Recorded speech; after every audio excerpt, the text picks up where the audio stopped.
আজকে রান্না করব গরুর গোশত দিয়ে ভুনা খিচুড়ি। এই তো দেখুন চাল দিয়েছি, চালটা মুগ ডাল, মসুরের ডাল, মটরশুঁটি একসঙ্গে ভিজিয়ে রাখছি। এখন গরুর গোশতটা হাতে মাখিয়ে কষিয়ে নেব। আদা বাটা, রসুন বাটা, জিরা বাটা, ধনিয়ার গুঁড়ো, দারচিনি, এলাচ, তেজপাতা একসঙ্গে সব হাতে মেখে নেব। মাখানো হলে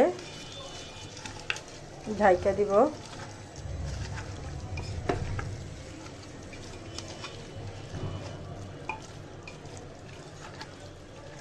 এই তো দেখুন আমার গোশতটা মাখানো হয়ে গেছে। এখন একটু ঢাইকা দিব।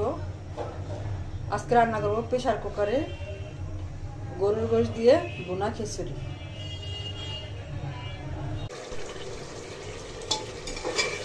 এই তো আমার গোশতটা কষানো হয়ে গেছে। এখন চাল দিয়ে দিব।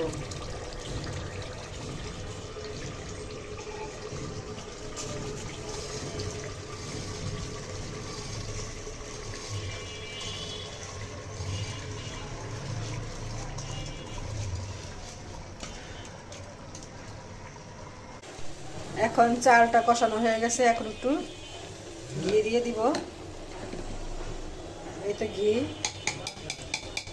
ঘিটা দিলে খিচুড়িটার টেস্ট হয়। কষানো হয়ে গেছে, এখন পানি দিয়ে দিব। এই তো পানি দিয়ে গেছি, এখন ঢাইকা দিব।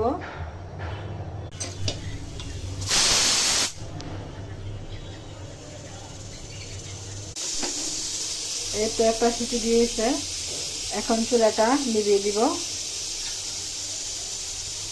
খিচুড়িটা হয়ে গেছে, পরে নামিয়ে ফেলব। এই তো দেখুন আমার খিচুড়িটা ওয়াও রেডি। দেখুন মাশাআল্লাহ কত সুন্দর হয়েছে। এখন পরিবেশন করব। আলহামদুলিল্লাহ, এই তো আমার খিচুড়ি রেডি। দেখুন কত সুন্দর মাশাআল্লাহ হয়েছে। খিচুড়িটা বিয়ে বাড়ির মতো রান্না করেছি। গরুর গোশত দিয়ে খিচুড়ি। এই ভিডিওটা ভালো লাগলে লাইক, কমেন্ট, শেয়ার করবেন।